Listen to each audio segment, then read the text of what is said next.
Bonjour et bienvenue sur Intermède Créatif. Donc, comme chaque lundi, je suis très heureuse de vous retrouver. Et aujourd'hui, donc, je vous propose de réaliser une boîte shaker. Alors, lorsque je soulève le couvercle, notre boîte se présente ainsi. Donc, vous voyez, c'est quelque chose de très simple à réaliser. Mais à l'intérieur, on a quand même un petit complément, un petit supplément. Donc, c'est le fond d'une boîte, tout simplement, que j'ai utilisé, moi, ici, pour offrir des petits chocolats. Donc, voilà. Donc la boîte se présente ainsi. Pour la réaliser, j'ai utilisé la collection qui s'appelle Des fleurs pour chaque saison. Donc nous allons avoir besoin d'un petit dôme.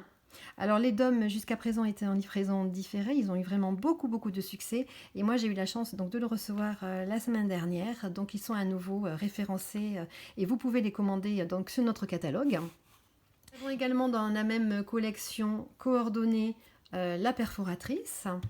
Nous avons un jeu de tampons que moi j'ai utilisé à l'intérieur donc pour réaliser ces tamponnages. C'est vrai que pour celles qui seront pressées, qui n'auront pas le temps de faire tout ce petit travail, vous pourrez tout simplement à l'intérieur également de cette boîte coller différents carrés de papier décoratif. Nous avons également les petits gemmes que nous allons pouvoir mettre à l'intérieur donc de notre dôme à secouer. Et puis pour les feuillages, moi j'ai utilisé une collection que j'aime vraiment beaucoup et que je vous ai déjà présentée qui s'appelle Émotions et feuillets. Alors, pour changer, donc je vais vous présenter cette collection dans un autre coloris. Donc, je vais travailler du papier couleur rouge Calico Coquelicot pour l'assortir à ce papier décoratif qui est donc également issu de la même collection. Donc, il va nous falloir 4 morceaux de cardstock rouge, donc Calico Coquelicot. Le plus grand qui va me servir donc ici de base pour ma boîte extérieure, voilà. Donc ce grand carré mesure 21 cm sur 21 cm. J'ai effectué 2 plis, donc un à 7 cm du bord et un à 14 cm du bord. Donc sur toute la longueur du carré, et j'ai fait ceci en tournant donc d'un quart de tour. Également un pli à 7 cm du bord et un pli à 14 cm du bord. Nous avons ainsi 9 carrés de 7 cm par 7 cm. Ensuite, il va nous falloir un autre carré qui va nous servir donc de couvercle. Lui mesure 9,2 cm par 9,2 cm et nous allons devoir faire un pli sur les 4 côtés, un pli à 1 cm du bord. Ensuite, pour la réalisation du fond de boîte donc, que j'ai disposé à l'intérieur, comme celui-ci, nous allons avoir besoin de 2 rectangles. Un va nous servir donc de socle de la boîte, mais il sera ensuite caché par l'emballage extérieur. Alors, mon petit rectangle mesure, lui, 5,5 cm sur 8,5 cm. J'ai également effectué un pli à 1 cm du bord sur les 4 côtés. Par contre, là, je vais vous demander d'être bien précise parce que sinon, vous n'arriverez pas à fermer cette boîte. Ce rectangle-là mesure 4,5 cm sur 21,4 cm. Pour entourer donc le socle, j'ai dû tenir compte de l'épaisseur du papier cardstock et c'est pour ça que j'ai rajouté 1 mm sur les 4 faces. Donc sur ce rectangle-là, nous allons devoir faire un premier pli à 1 cm en partant de la gauche. Cette bande va être simplement utilisée pour le collage. Ensuite, nous allons donc faire un deuxième pli à 7,6 cm du bord. Le troisième pli se fera à 11,2 cm du bord et le troisième pli à 17,8 cm du bord.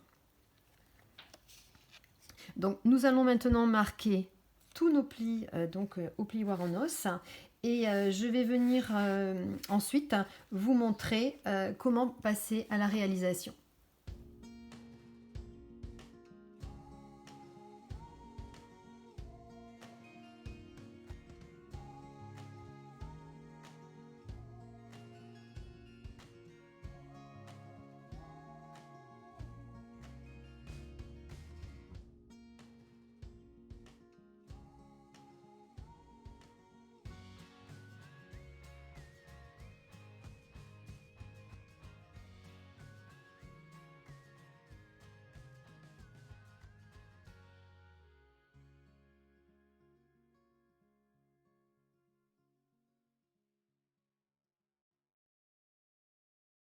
Une fois que nous avons terminé tout ceci, nous allons pouvoir passer donc à la découpe de certaines parties. Donc pour cette base de carte, nous allons venir couper et enlever les 4 côtés extérieurs.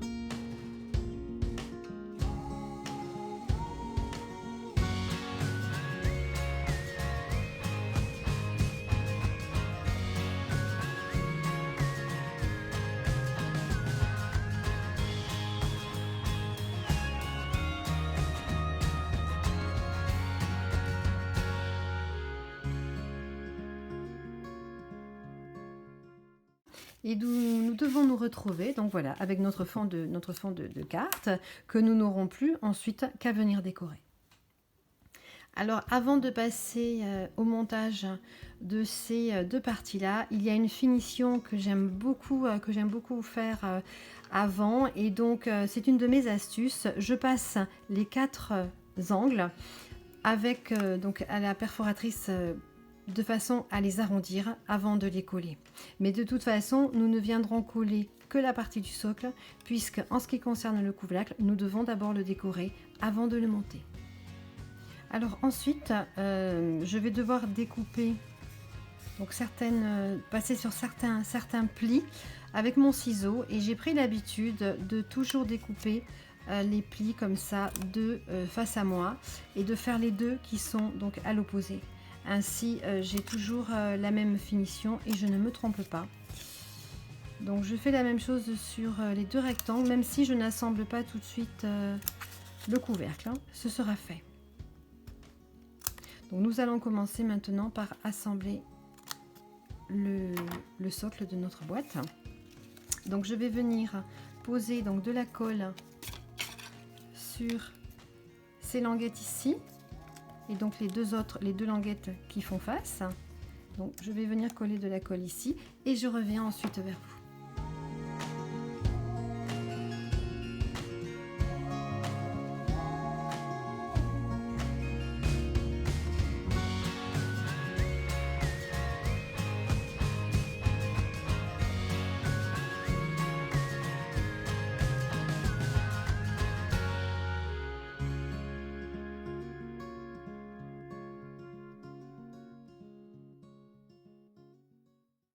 Vous voyez ainsi que mes finitions sont tout de suite beaucoup plus jolies avec cet arrondi.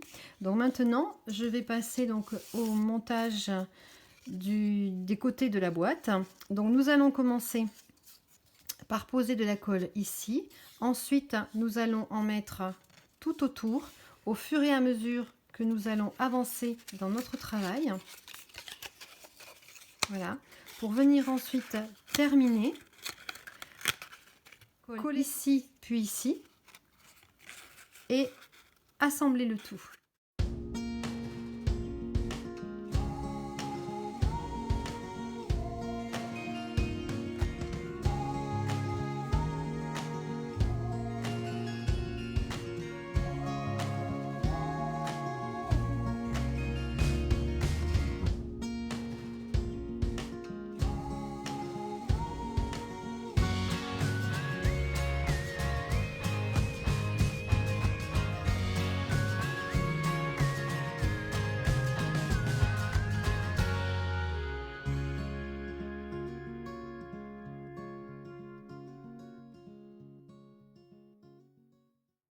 Alors, maintenant que ceci est fait, nous allons venir couper dans notre papier décoratif des petits carrés qui mesurent donc 6 cm par 6 cm.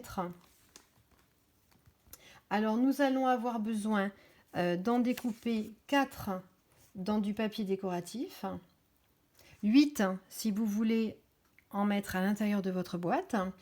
Et nous allons ensuite devoir faire également dans le même papier décoratif deux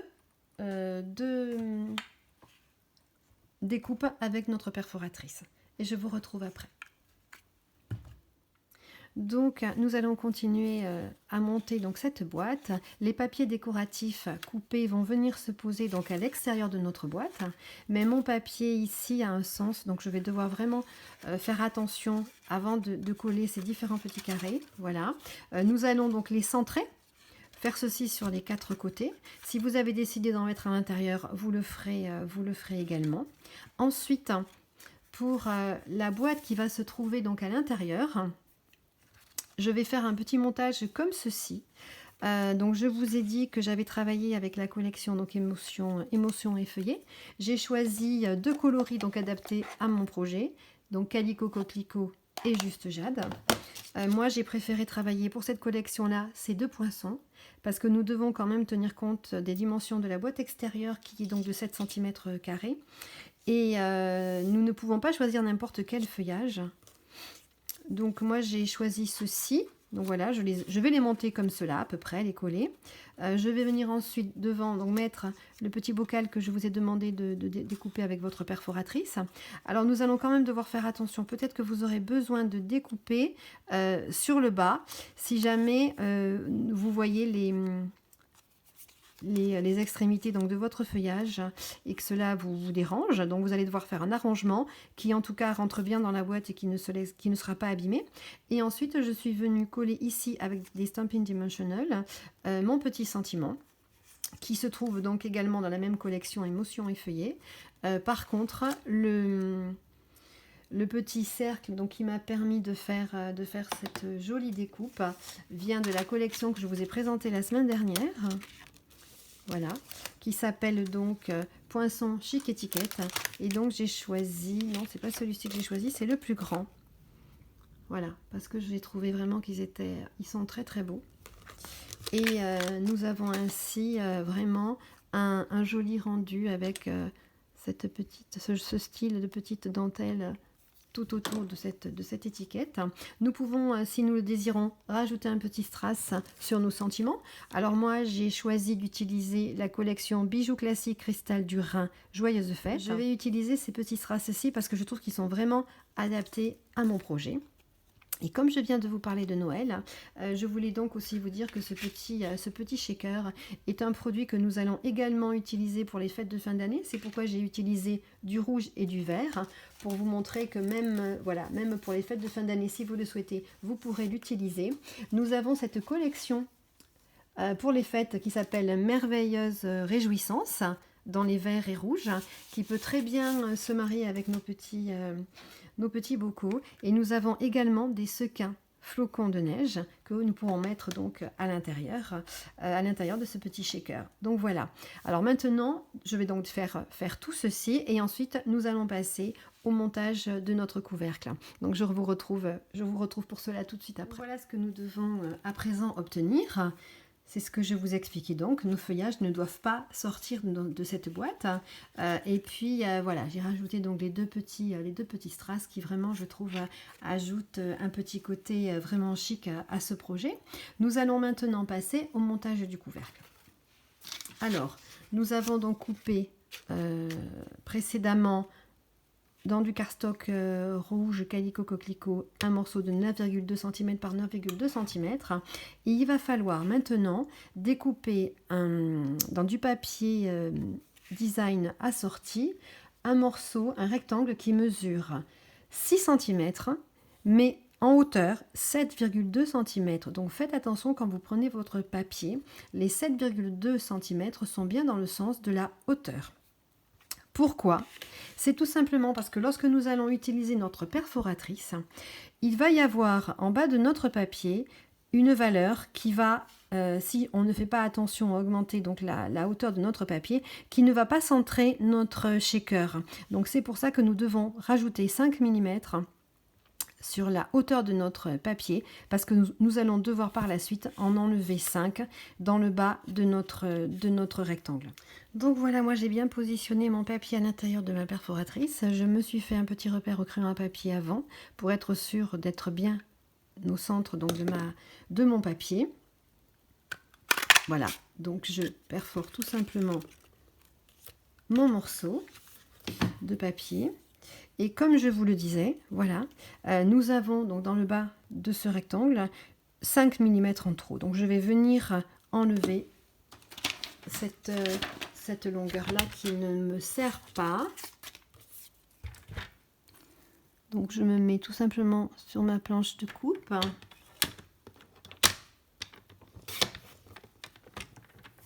Voilà. Ainsi, notre shaker sera bien centré par rapport à notre rectangle. Et nous allons conserver la découpe puisque je vais la coller au fond de ma boîte. Alors ensuite, moi j'ai pensé qu'il serait plus facile de travailler comme ceci. Donc je suis venue prendre mon shaker, je soulève la bande adhésive. Voilà, je commence par travailler comme ceci. Au moins je suis sûre donc de ne pas me tromper. Je suis sûre, voilà, que tout sera bien centré. Et je commence déjà donc par venir coller. Voilà, donc l'extérieur du rectangle sur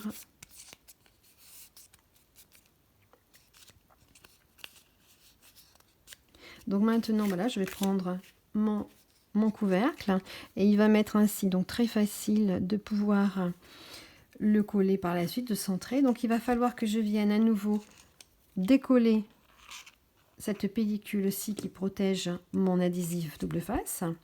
Je vais venir y mettre à l'intérieur donc mes petits gemmes.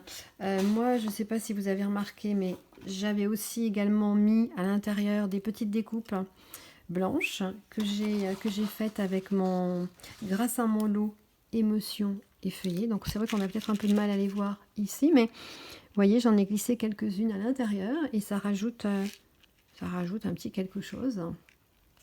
Nous allons pouvoir venir coller aussi cette petite découpe que j'ai fait à la bichotte avant. Donc je fais mes assemblages et je vous retrouve après. Donc voilà, j'ai collé le shaker comme je vous l'avais donc dit. Je suis venue aussi déposer cette petite décoration. Je vais continuer à décorer le petit shaker donc avec des embellissements que j'ai préparés et qui proviennent de la collection Émotion et Feuillet. Je vais également rajouter une petite feuille issue donc de cette planche de joli papier doré que nous avons dans la même collection. Et puis ensuite, je vais venir mettre des points de colle ici aux 4 angles et je vais monter mon couvercle comme ceci. Je vais donc vous retrouver après avoir fait ça pour la décoration intérieure donc de notre boîte. Donc voilà la suite de la réalisation de cette boîte. J'ai bien terminé donc la décoration de mon couvercle. J'ai collé à l'intérieur de ma boîte, comme je vous l'avais dit tout à l'heure, l'empreinte qui me restait au moment donc de la découpe, de cette découpe-ci. Ensuite, j'ai rajouté du papier décoratif également sur les deux côtés de ma boîte. Ce sont des petits rectangles que j'ai pris toujours dans le bon sens et qui mesurent donc 6 cm sur 4 cm. Donc voilà, donc comme je l'ai fait sur mon précédent modèle, j'ai bien donc réalisé des tamponnages sur des petits carrés. Ces petits carrés mesurent 6 cm par 6 cm. J'ai utilisé la collection assortie à notre perforatrice, voilà. Mais en raison donc de la hauteur ici de ces petits carrés, je n'ai pas pu utiliser le grand shaker. Donc je vais utiliser le petit modèle. Voilà, et ensuite je vais donc utiliser les 4 décorations différentes, donc les 4 bouquets différents de fleurs, puisque nous avons ici 4 côtés. Alors pour exécuter ces différents tamponnages, je vous présente un article que je n'avais pas auparavant, je viens de le recevoir. C'est un Stamparatus, et c'est vrai que nous pouvons, grâce à cet outil, économiser du temps, économiser également du papier et donc de l'encre. Parce que pour réaliser donc ces tamponnages, donc il m'a quand même fallu un petit peu tricher, puisque j'ai dû à l'intérieur donc ici mettre des pieds, les pieds donc des fleurs qui, je vais vous montrer, sont bien plus longs que ça en réalité. Vous voyez, le tampon est plus grand que la place que j'ai ici pour les poser. Ensuite, j'ai pareil, j'ai un petit peu triché avec mes bouquets, puisque mes tampons sont plus grands que la place que moi j'ai réellement donc sur ce petit carré. Donc il m'a fallu utiliser la technique du masquage. Et j'ai essayé sans cet appareil, sans le Stamparatus, et j'ai gaspillé pas mal d'essais. Tandis qu'en le faisant avec cet appareil, vous allez voir que l'on gagne beaucoup de temps. Donc il se compose comme ceci, donc d'un tapis et de plaques amovibles. Donc il y en a deux. Vous allez voir que c'est vraiment très intéressant puisque moi je vais me servir des deux plaques. Ensuite, donc je vais mettre un brouillon en dessous puisque mes tamponnages vont sortir donc de mon carré. Nous avons deux aimants très puissants qui vont me permettre de bien fixer ma feuille.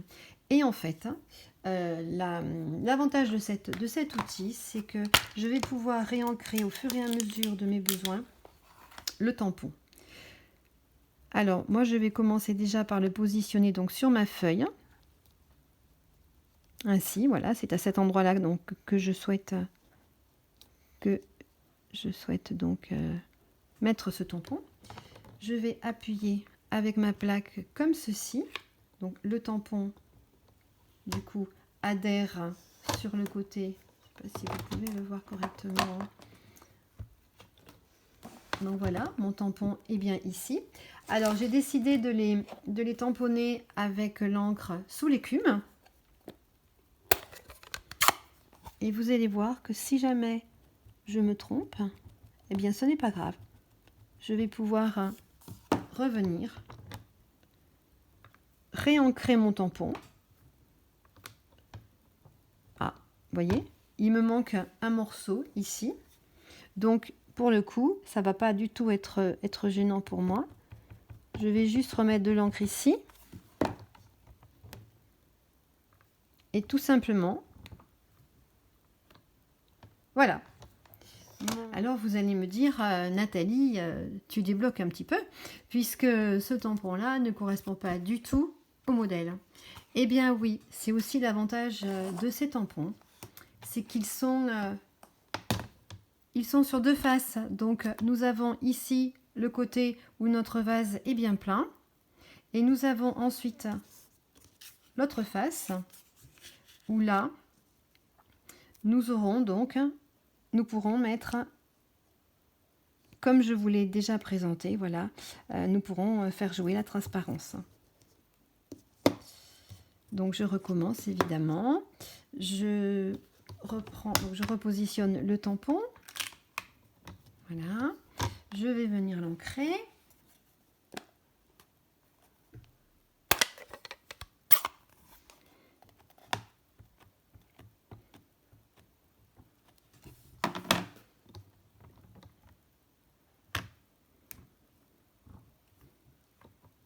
Et voilà. Nous avons de l'autre côté donc un tamponnage très différent. Et c'est pareil, hein, je n'ai pas suffisamment appuyé toujours sur le même, au même endroit d'ailleurs. Hein. Donc je réinsiste. Et voilà, cette fois-ci, mon travail est parfait. Voilà. Alors, nous allons ensuite venir tamponner les tiges. Et c'est ce que je vous disais, nos tiges sont plus grandes. Nos tiges sont donc plus grandes que l'emplacement que j'ai. Donc, je vais utiliser la technique du masquage. Donc, je vais venir mettre en place mes tiges. Je souhaite qu'elles soient disposées comme ceci. Donc voilà, je les positionne sur ma planche. Et je vais donc venir masquer avec un post-it le haut, voilà, le haut de mes tiges. Je vais venir ensuite tamponner. J'ai décidé donc de venir les tamponner en vert olive. Et donc vous voyez, je ne tamponne ainsi que la partie dont j'ai besoin. Je vais ensuite enlever mon post-it de manière à ce que le surplus d'encre n'apparaisse pas sur mon modèle. Voilà, et je vais pouvoir appuyer comme ceci. Et vous voyez, mes tiges sont parfaitement positionnées et ne dépassent absolument pas donc de mon vase. Donc maintenant, voilà, je vais vous montrer l'intérêt d'avoir les deux plaques préparées. Donc sur ma droite, j'ai bien laissé mes tiges donc, que je suis venue poser en bas. Et ensuite, sur le plateau la plaque du haut, j'ai bien déposé donc, mon bouquet. Par contre, mes bouquets, je vais les faire en utilisant de l'encre noire. Donc je prends ma memento noire. Alors là, c'est un peu plus compliqué pour en mettre partout parce qu'il y a vraiment beaucoup de dessins. Voilà. Donc je vais venir comme ceci. Voilà. Poser mon bouquet et vous voyez que là, pour le coup, il a été parfaitement réalisé. Donc voilà. Mais si j'avais eu besoin donc de revenir en craie, j'aurais pris mon pad, je serais venue donc tamponner le bas de mon bouquet et en rappuyant ici, comme mon papier ne bouge pas, je ne perds pas de temps, mon tamponnage se refait exactement à l'endroit où j'en ai besoin. Et je vais pouvoir gagner du temps, surtout ici, puisque je dois en faire 4. Donc je vais continuer ce travail, je vais coloriser mes différents bouquets et je vais ensuite venir les coller à l'intérieur de ma boîte. Donc voilà, deux rendus très différents avec une seule et même collection. C'est, je trouve, ce qui est formidable. Donc voilà, mes boîtes sont maintenant terminées. Si ce projet vous intéresse, n'hésitez pas à me mettre des petits pouces en l'air. Et puis, je vous donne rendez-vous à lundi prochain pour un nouveau projet. Surtout, n'hésitez pas à vous abonner à ma chaîne. Et puis, si un de ces articles vous intéresse, écoutez, n'hésitez pas d'aller faire un petit tour dans ma boutique en ligne. Toutes les informations sont en dessous de la vidéo. Voilà, belle création à vous et je vous dis à bientôt. Au revoir.